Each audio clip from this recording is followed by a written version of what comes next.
아멘. 예수님께서 한 비유를 오늘 말씀해 주셨습니다. 1절에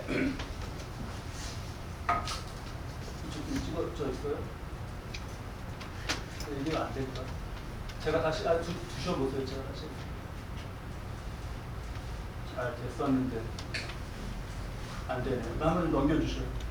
1절에 어떤 포도원 주인을 말씀하셔요. 지금도 우리가 인력시장 같은 데를 보면 인부를 찾죠. 인력시장에 나가서 이 주인도 그랬던 것 같습니다. 1절을 보니까 이른 아침에 주인이 나갔습니다. 그래서 인부를 2절에 데나리온씩 한 데나리온씩 약속해서 포도원에 들여보냈는데 3절에 제3시에도 또 나갑니다. 제3시는 몇 시일까요? 제3시는 이게 지금 유대 시간 그 계산법으로 되어 있어갖고 조금 헷갈리실 수 있어요. 3시는 9시입니다. 오전 9시, 아침 9시.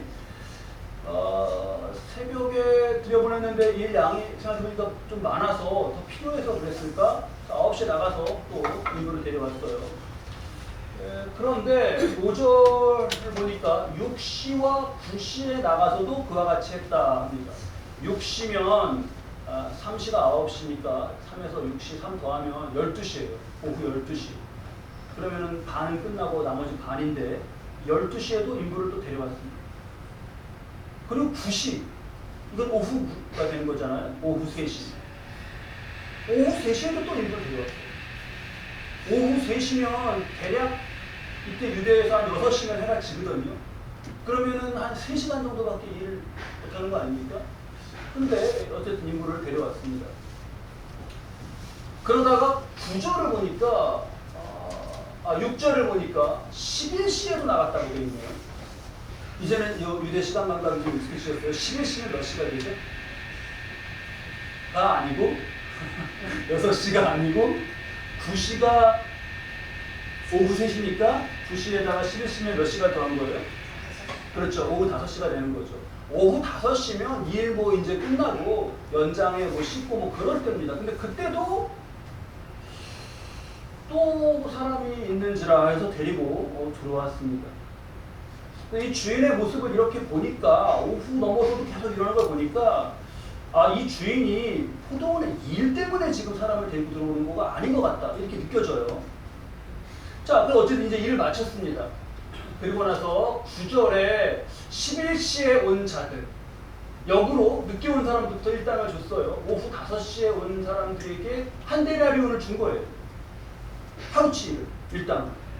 그러니까 이제 일찍 온 사람들이, 아침에 온 사람들이 우리 더 많이 주겠구나 했는데 그들도 그냥 똑같이 한 데나리온을 받은 겁니다. 그러니까 11절에 이제 원망의 말이 나오죠. 원망의 말이 나오니까 주인이 이제 얘기하다가 15절에 내 것을 가지고 내 뜻대로 할 것이 아니냐, 내가 선함으로 내가 악하게 보느냐 이렇게 얘기했습니다. 우리가 이 말씀을 좀 듣고 비유를 듣고 좀 이해가 안 되는 부분들이 있어서 우리가 묵상하면서 좀 내용을 채워야 할 부분이 있습니다. 저도 그 청년 때 이렇게 일하러 나간 적이 좀 있었어요. 그랬던 때가 있었습니다. 그때 여러 가지 일들을 해봤는데 제가 했던 것 중에서 제일 편했던 거, 그날은 정말 아주 너무 럭키하고 좋았다 했던 거는 차 이거 들고 통제하는 거였어요. 불 나오는 거 있잖아요. 이거 하면서도 나를 이런 일에 쓰다니 하면서 좋아했습니다. 저는 덩치도 크고 한데 그날따라 어떻게 그 일을 하라고 해갖고 종일 그냥 이렇게 했는데 아주 좋았어요. 그리고 지금 기억에 제일 그때 힘들었던 거는 그 자갈 이거 질통에 지고 따르는 거 있지 않습니까? 그게 제일 힘들었습니다. 자갈 이거 지구선 올라가고 해서 이렇게 탁 하면은 내려놓고 또 내려오고 이렇게. 그래서 저녁 때 그 자갈 질통 진날 저녁 때 이제 끝나고 일당 봤는데 그 담당자가 제가 중간에 도망가지 않았다고 되게 좋아하더라고요. 그래서 그 말을 들으면서 이게 중간에 도망도 가는 거구나. 내가 몰랐다. 그렇게 하고 했던 적이 있습니다. 너무너무 힘들더라고요. 허리도 너무 아프고. 그래서 그랬던 기억이 있습니다. 우리가 뭐 비하해서가 아니라 그냥 쓰는 말로 노가다 10장 이렇게 얘기하죠. 이분들 이렇게 뽑아갖고 쓰는 노가다 10장. 그런 분들은 딱 보면 압니다. 어떤 사람이 잘할지. 그래서 이렇게 인력시장에 요즘도 딱 나가서 차가 서서 거기 나와 있는 분들 보시면 그 면접은, 채용 면접은 아주 간단해요. 그냥 창문 딱 열고요. 아저씨 타세요. 그러면 그 순간에 다 본 거예요. 그래서 그분 딱 타서 그분들 일을 얻는 겁니다. 덩치가 크다고 뭐 그냥 뭐 그게 좋은 게 아니고 딱 이렇게 그런 일을 잘하는 그런 몸과 그렇게 길들여져 있는 게 딱 느껴지는 분들이 있어요. 새벽에 벌써 다 결정돼서 가죠. 아침 9시 정도가 됐다라는 건 많이 그런 분들은 빠지고 이제 어떻게 이제 사람이 좀 모자라갖고 얼른 나갔는데 좀 뭐 일 잘 못할 것 같지만 어쩔 수 없어. 지금 사람이 모자라. 저 사람이라도 이렇게 데려가자 라고 하는 데가 그때쯤이면 9시예요.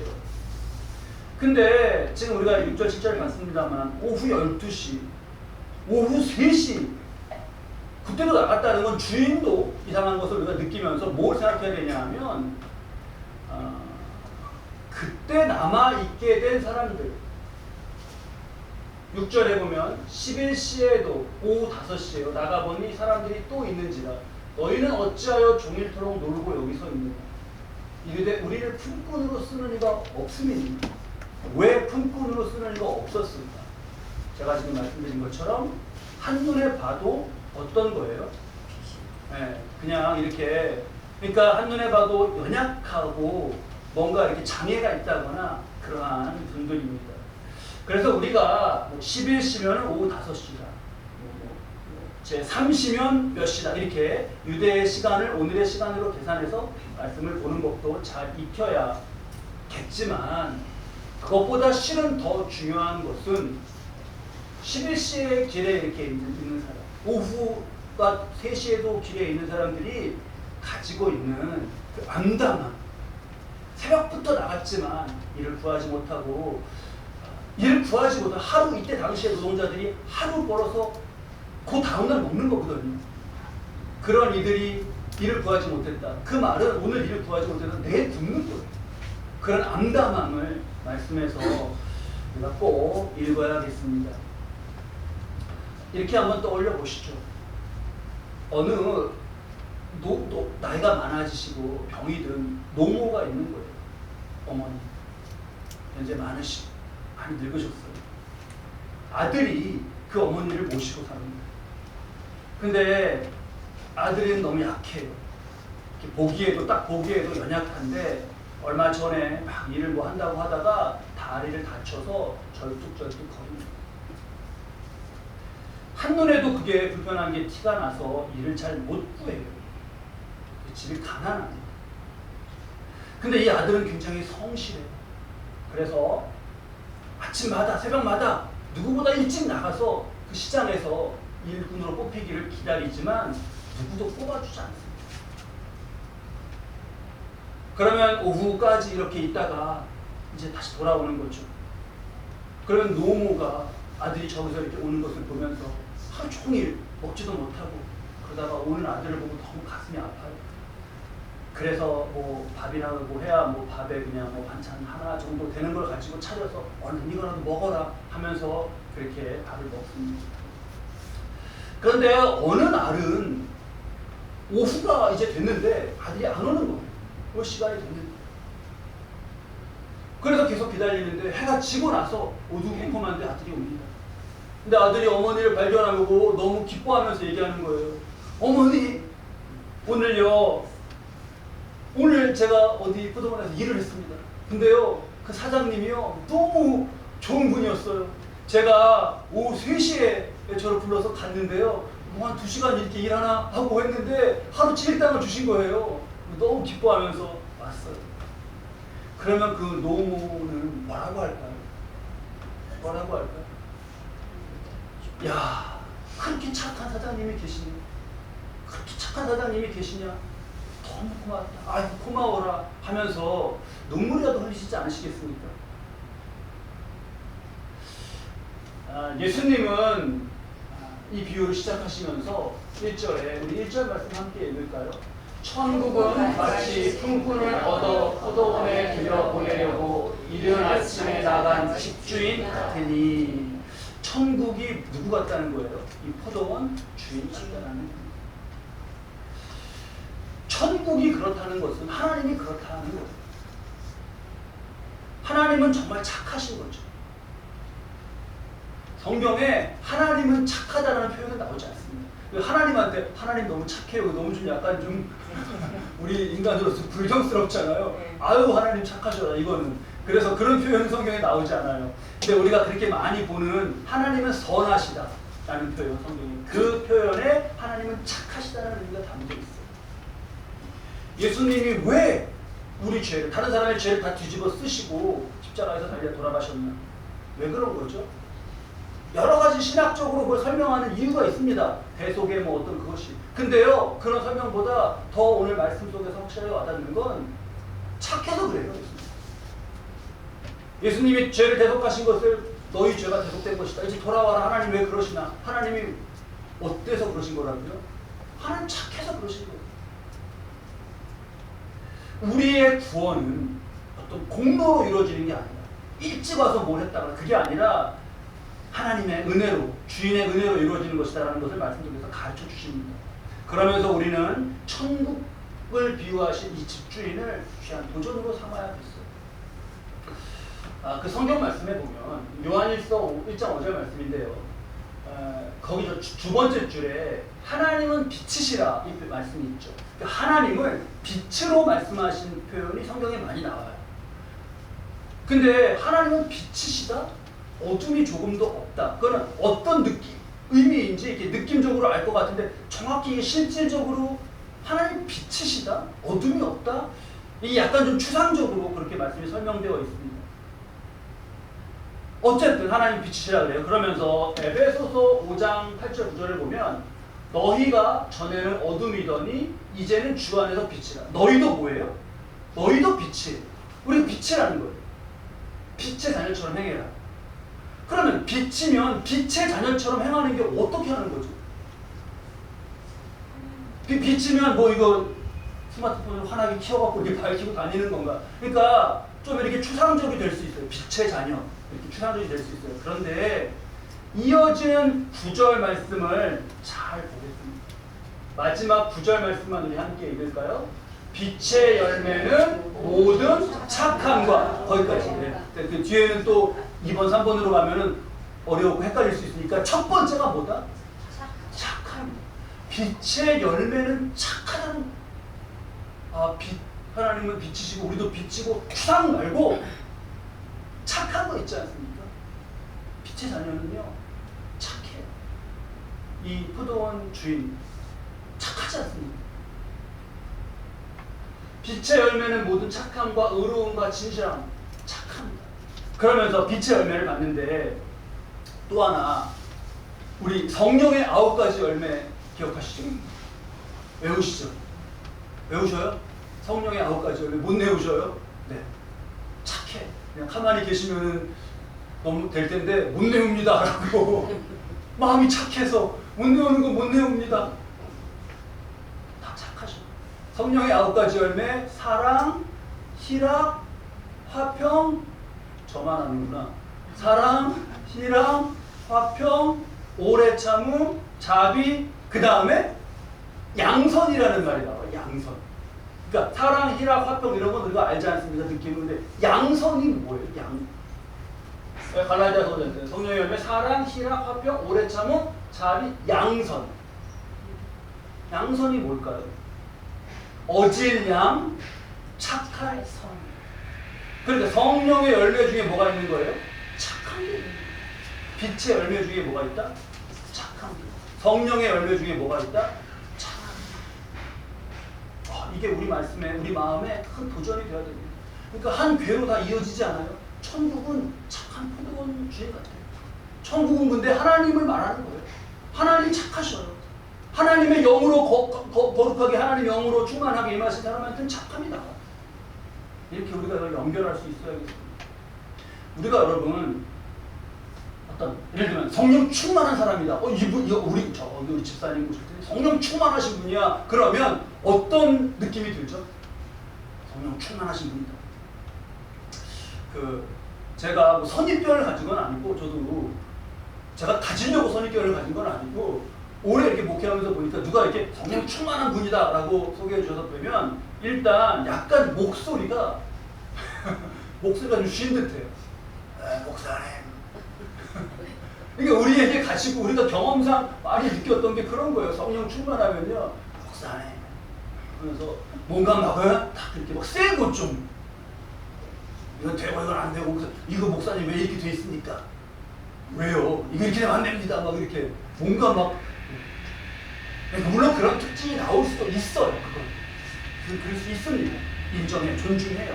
그런데 우리 지난 한국교회 부흥과 발전과 70년, 80년, 60년대부터 쭉 부흥과의 시기 가운데 교회 안에 많은 어떤 상처나 아픔이나 이런 것들이 만들어지는 데 있어서 이게 성령 충만인지 진짜 성령 충만인지 아니면 그냥 뭐 그렇게 성령 충만이라고 막 그냥 갖다 붙인 건지 모르겠는 모습 가운데 있었던 그런 막 좀 그런 모습이 원인이 됐던 것이 있습니다.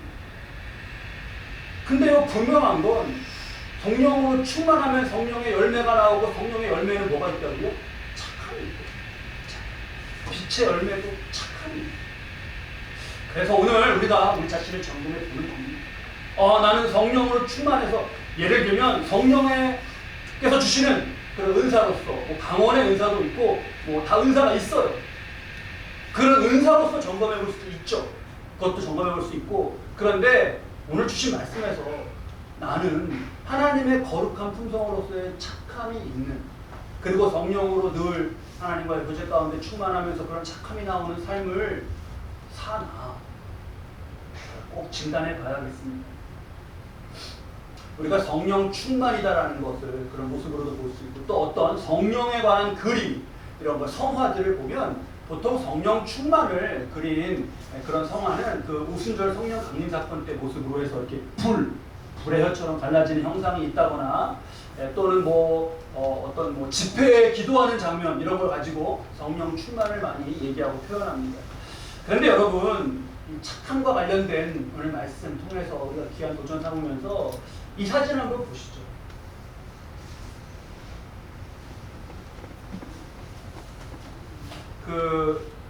재작년 11월경인데요. 그때 날씨가 쌀쌀해졌습니다. 그때 그 태풍 흰남노라는 태풍의 영향으로 많은 비가 올 때 어느 청년이 갓길에서 이렇게 요즘에 어르신들이 끄는 거 있잖아요. 이렇게 길에 지팡이가 아니라 약간 유모차 같이 생기셔갖고 허리 펴실 수 있도록 그거를 끌고 가시면서 우산 없이 가시는 할머니에게 우산을 씌워주는 그런 사진이에요.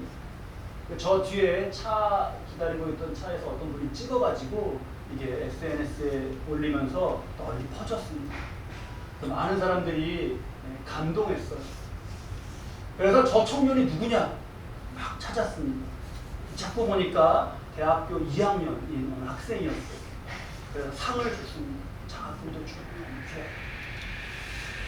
그래서 그 상을 받고 한마디 하라고 하는 말에 이렇게 말했어요. 미담으로 전해진 일이 아닌데 칭찬에 너무 부끄럽고 감사하다. 여러분, 저 사진 속에서 저 모습 가운데, 저 청년의 마음 가운데 그냥 착한 게 느껴지지 않시나요? 너무 착하죠. 이것은 또 작년에 어느 분이 찍어서 소개돼갖고 알려진 사진인데 역시 비슷한 모습입니다. 빛 속에서 수레를 끄는 노인에게 우산을 씌워준 여인이에요. 앞에 사진이 있는데 이걸 지나가면서 이렇게 앞에도 찍었는데 지금 보면 수레가 다 비어있죠. 날씨가 너무 험하고 그래서 종이 이런 거 씌우실 게 없어갖고 빈 수레로 가는 분인데 저 여인은 자신이 장본 것도 무거워 보이는데 이렇게 손에 무겁게 들고 거의 자기의 길을 맞으면서 할아버지를 씌워주고 가실 때까지, 도착하실 때까지 우산을 씌워줬어요. 사람들이 또 저 사진이 소개돼갖고 저 여인을 막 찾았습니다. 누군지 찾았어요. 근데 저 여인을 찾아서 기자가 갔는데 어느 기자가 가도 끝내 인터뷰를 거부했습니다. 소감 같은 것도 다 거부했어요. 이런 말만 남겼어요. 특별한 일도 별다른 일도 아니다. 많이 마음 가운데 이렇게 울려집니다. 지난주에 우리가 그 부자 가난한 청년이 예수님에게 계명 다 지켰는데요. 그 얘기한 걸 청년실을 그 청년 계명 다 지켰다고 한 청년과 특별한 일도 별일도 아니다 라고 말한 그 말이 대조가 되면서 느껴집니다. 제가 말씀 준비하면서 이 선한 포도원 주의 이 말씀을 모르지 않지 않겠습니까? 그 중에 준비하고 하면서 더 많이 유다니 감동이 됐어요. 마음이 막 뭉클했습니다. 그래서 젖은 눈으로 타이핑을 했어요. 아, 이런 주의. 그러면서 저 스스로 생각해 봤습니다. 아, 이게 뭐 내가 이 말씀을 모르는 것도 아니고 아주 유명한 말씀이기도 한데 왜 이렇게 감동이 되나. 세 가지 이유가 떠올랐어요. 첫 번째는 갱년기가 굉장히 심해지네요. 그냥 저런 사진만 봐도 정신을 잘 차리고 설교하는 거예요. 울고 싶어요. 저도 모르겠어요. 제가 특정하게 딱 어느 장면에 어느 순간이 기억나지는 않는데 저도 비 오는 날 우산 쓰고 가면서 저런 분들 옆을 확률상 지나지 않았겠습니까? 이 시간을 이런 나이를 살면서. 근데 그런 거 의식하지 못했다는 게 부끄러워. 갱년기가 굉장히 심해지면서 이제 그런가. 그게 첫 번째. 두 번째는 제 안에도 어떤 착한 마음이 있어서 동질감이 더 느껴져서 이상한 포도원 주인과 그래서 더 뭉클해진 것일까? 세 번째 떠오른 이유는 반대로 저는 너무나 마음이 무감각해지고 말씀을 전하고 이 말씀은 이런 뜻이다, 제 삼시는 몇이다 이런 걸 얘기하지만 제 마음은 강팍해지고 완악해져서 오히려 그 반대가 되는 그런 선한 청지기를 보니까 마음이 도전이 되고 회개가 돼서 그래서 더 감동이 되고 이렇게 떠올랐습니다. 어느 건지는 모르겠어요. 2번이거나 뭐 1번 갱년기도 좋으니까 1번이나 2번이었으면 좋겠습니다. 3번 이유는 아니었으면 좋겠어요. 우리가 자본주의 또는 무한 경쟁 사회 속에서 살아가죠. 좋든 싫든 우리 그렇게 살아야 합니다. 뭐 이건 지금 바꿀 수는 없어요. 다른 데 어디 갈 수도 없습니다. 그렇기 때문에 착하다는 것을 좀 어리숙하다거나 아니면 뭐 그냥 물정을 모른다거나 그렇게 치부하고 정신 차려야 돼 막 이렇게 말하는 가운데 정말 정작 우리를 착하게 살게 하시는 성령님의 역사를 맡고 있는 것은 아닌지 돌아봅니다. 지난주 그 청년, 예수님께 와서 영생을 물었던 청년, 영이 살아있는 것 때문에 예수님이 사랑하시면서 귀하게 이렇게 맞아주셨는데 그 영을 질식시키는 죽이는 세 가지 그 가스와 같은 그런 욕망이 기억하셔요, 여러분. 뭐였죠? 생존 욕망, 소유 욕망, 지배 욕망, 이 세 가지. 자본주의는 우리가 살아가는 현실은 이걸 너무너무 부추깁니다. 영을 죽게 하기에 딱 맞아요. 자본주의는 우리가 살아가고 이 안에서 지혜롭게 살아가고 이익도 얻고 해야겠지만 영적으로는 결국 좋은 체제가 아닙니다. 하지만 어떡하겠습니까? 여기서 살아야 되는 거예요. 그래서 기술이 필요해요. 야, 1시간을 일했는데 1시간 일했는데 하루 일당을 줘? 저렇게 바보 같아요. 그러니까 포도원이 더 안 커지는 거야. 이렇게 말하기 쉽지 않습니까? 야, 아니 그렇게 데려와서 1시간 해갖고 줄 거면 그냥 장터에서 줘. 뭐 또 기름 또 데려오라고 써. 장터에서 돈 주면 되잖아. 저렇게 답답해. 그러니까. 그럼 우리도 한번 생각해 보시죠. 이 포도원 주인은 오후 5시에 나가서 장터에서 그냥 돈을 주지 왜 1시간 데려와갖고 일한 다음에 일당을 줬을까요? 포도원 주인은 왜 그랬을까요? 왜요? 그게 여러분 잘 생각해보면 그 사람의 체면을 굉장히 살려주는 겁니다. 네, 그렇잖아요. 그냥 있는데 이거 쓰세요. 이건 거지 취급하는 거예요. 그 사람한테 잘해준 게 아닙니다. 근데 와서 1시간이든 2시간이든 뭐 했잖아요. 어쨌든 그거는 그 사람을 존중해주고 체면을 살려준 거예요. 그런 깊은 속도 모르고 그냥 계산으로 1시간 일했는데 저렇게 좀 바보 같은 거 이런 모습이 우리이지는 않아요. 돌아봅니다. 종종 우리가 하는 착하지 않은 말들, 행동을 이 시대 때문에, 이 시대가 이런 상황에선 이러는 거야 라고 세상에 맞춰 사느라고 그랬노라고 우리가 이렇게 말하지 않나 돌아봅니다. 근데요, 세상에 맞춰 살아간 거가 결국 나잖아요. 내가 그런 거잖아요. 근데 하나님은 세상이 그렇기 때문에, 그런 세상이기 때문에 여기에 맞춰 살라고 우리에게 말씀을 주셨어요. 세상에 많은 주인들이 그러니까 그러지 말고 천국과 같은 선한 포도원 주인을 봐라. 그래서 거기에 물들어 살아라 라고 해서 말씀을 우리에게 주셨습니다. 세상에 물들었다는 건, 내가 세상에 물들었다는 건 세상이 세기도 해서 그렇겠지만 말씀보다 세상이 더 가까워서 그렇게 묻은 거잖아요. 내가 여기 있고 세상이 여기 있는데 그 사이에 말씀이 내게 더 가까웠다면, 선한 포도원 주인이 내게 더 가깝다면 그에게 내가 물들지 않겠습니까? 저 여러분, 가까이에 말씀을 두고 이런 포도원 주인처럼 천국과 같은 사람에게 내가 물들고, 내가 바로 그러한 사람이 또한 되실 수 있기를 축원합니다. 반대로 또 나를 일꾼에도 한번 대입해 봅니다.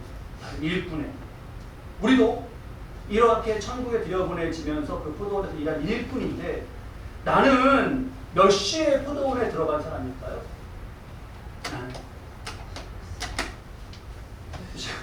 원장님 11시예요. 우리가 보통 많은 분들이 이제 우리 교회 정황, 우리가 아니고 우리 한국교회 정황에서 이거를 오래 예수를 믿은, 그러니까 이르는 아침에 들으니까, 저는 지금 모태신앙이니까 50년이 넘었잖아요. 그러니까 저는 언제 들어간 거예요? 이른 아침에 일찍. 그리고 11시에 온 사람은 작년부터 예수 믿기 시작한 사람, 이런 식으로 적용하기가 쉬워요. 그렇잖아요. 네, 믿은 시간과 이렇게 흘러간 것을 통해서는 그렇지만 시간이 아닙니다. 정말 저도 주변에 온 마음과 뜻과 힘을 다하여서 주님을 섬기면서 살아가고, 그 주님의 성품으로 물들어 계시는 분을 보면 너무너무 부끄러울 때가 많아요. 그러고 보면 나도, 우리 권사님 11시라고 하셨는데 나는 11시 30분에 온 사람이구나. 그렇게 마음이 정말 될 때가 많습니다. 그러니까 은혜가 굉장히 큰 거죠. 그걸 감사하며 이 글을 음미하면서 설교를 마치겠습니다. 아까 지금 우산을 받쳐준 이 여인이 소개된 이 기사에 밑에 많은 댓글이 달렸어요. 그 중에서 뭐 별로 특별할 것도 없어요. 그냥 그 댓글을 그냥 넘어가게 되어 있다가, 어떤 댓글이냐면 이런 글이 있었습니다. 이분의 따뜻함이 나중에 본인에게 행복으로 돌아가길 바랍니다. 이런 댓글 쓴 사람 마음도 어떤 거예요? 착한 거예요. 이 사람 마음도. 이 사람 마음도 착한 거예요. 근데 우리는 이 모습이 본인에게 행복으로 돌아가길 바라는 바람으로 끝이죠. 우리는 뭘 할 수 있겠습니까? 하지만 이 착함의 근원이신 하나님은 그런 바람을 실제 역사로 역사하실 수 있는 분이에요. 이 포도원 주인이 이렇게 했어도 포도원이 망하지 않고, 오히려 11시에 온 사람도, 12시에, 오후 3시에 온 사람도, 더 온 사람도 다 일단 죽어도 이 포도원 잘 운영될 정도로, 그렇게 베풀어도 괜찮을 정도의 포도원 주인이, 계속 포도원 주인이고 계속 그 포도원을 유지했습니다. 자, 하나님 말씀이 우리에게 꼭 도전이 되고, 세상이 아니라 말씀에 물드는 천국 같은 사람, 저 여러분 되시길 주님의 이름으로 축원합니다.